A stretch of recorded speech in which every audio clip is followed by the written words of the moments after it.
ශ්‍රී ලංකාව කියලා කියන්නේ අතීත රජවරුන් විසින් ඉදිකරන ලද බෞද්ධ විහෙර විහාරස්ථාන රැසකින් සමන්විත රාජ්‍යයක්.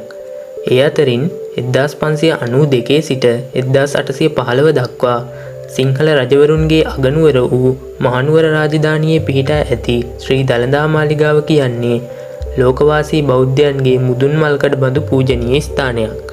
ඉතින් අපි අද වීඩියෝ එකෙන් කතා කරන්න යන්නේ ශ්‍රී දළදා මාලිගාව පිළිබඳ ඔබ නොදත් කරුණු කිහිපයක් පිළිබඳව. ඉතින් ඒ මොනවද කියලා දැනගන්න වීඩියෝ එකේ අවසානයේ තෙක්ම රැඳී ඉන්න. ඒ වගේම අපේ YouTube channel එකත් subscribe කරන්න අමතක කරන්න එපා.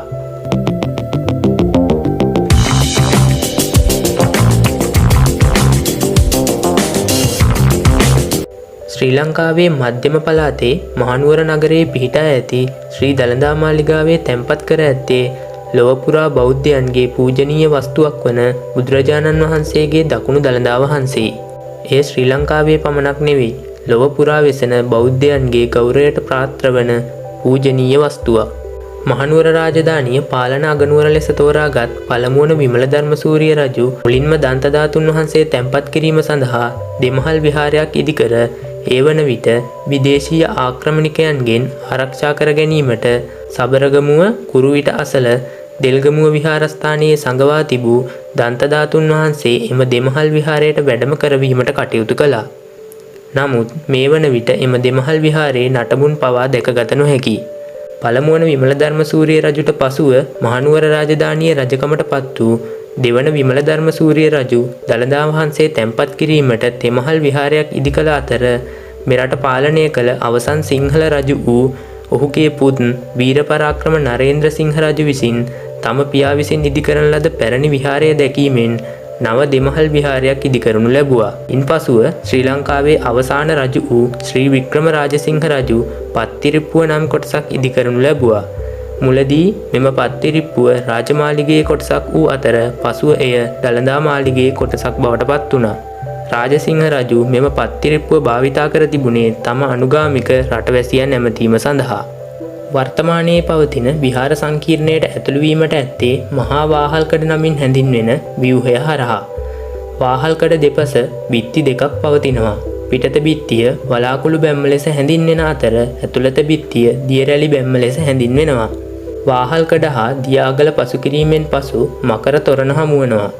ඊට පසුව අඹරාව නම් උමග හමුවන අතර එමගින් විහාර සංකීර්ණයේ බිම් මහලට පැමිණෙන්න පුළුවන්.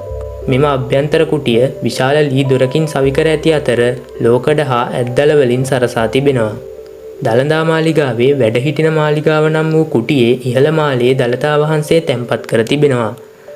වටිනා මැණික්ගල් ඔබ්බවන ලද රන් කරඬු 7ක දළදා වහන්සේ තැන්පත් කර තිබෙනවා. විවිධ පාලකයන් විසින් දළදා වහන්සේට පූජා කරන ලද වටිනා ගල් වලින් පිටත කරඬුව නිර්මාණය කර තිබෙනවා. ධාතුන් වහන්සේට දකුණු පසින් වෙඩි නොවදින වීදුරු සංදර්ශකයක් තුළ තබා ඇති පෙරහැර කරඬුව දක්නට ලැබෙනවා.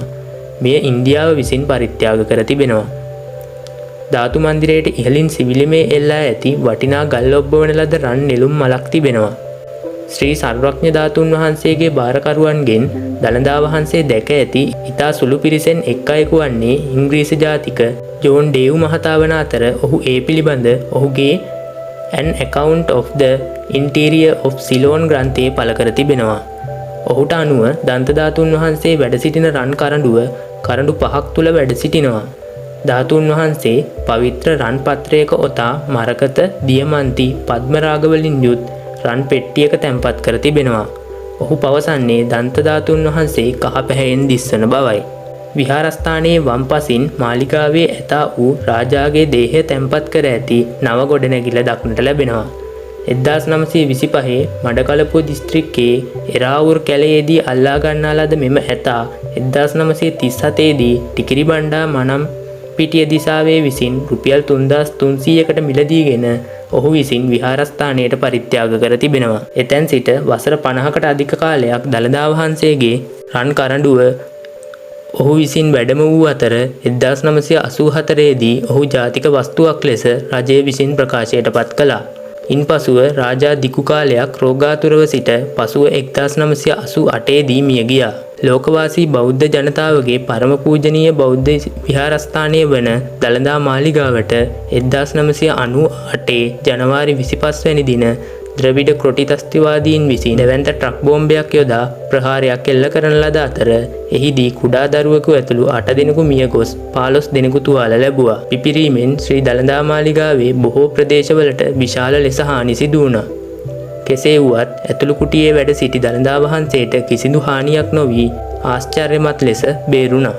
එම ප්‍රහාරයෙන් පසුව දළදා මාලිගාව නැවත ප්‍රතිසංස්කරණය කරන ලද අතර එතැන් සිට මේ දක්වා ශ්‍රී දන්ත ධාතුන් වහන්සේ දෙස් විදෙස් බෞද්ධයන්ගේ වැඳුම් පිදුම් ලබමින් ඇතුළු කුටියේ වැඩ සිටිනවා. ඉතින් අපි අද වීඩියෝ එකෙන් කතා කරේ ශ්‍රී ලංකාවේ මහනුවර නගරයේ පිහිටා තිබෙන පරම පූජනීය ශ්‍රී දළදා මාලිගාව පිළිබඳව. ඉතින් මේ වීඩියෝ එක ඔයගොල්ලන්ට වැදගත් වුණා කියලා හිතනවා නම් වීඩියෝ එකට ලයික් කරලා තවත් කෙනෙකුට නරඹන්න වීඩියෝ එක ෂෙයා කරන්න. ඒ වගේම තවත් මෙවැනිම වීඩියෝ නරඹන්න අපේ YouTube channel එකත් subscribe කරන්න.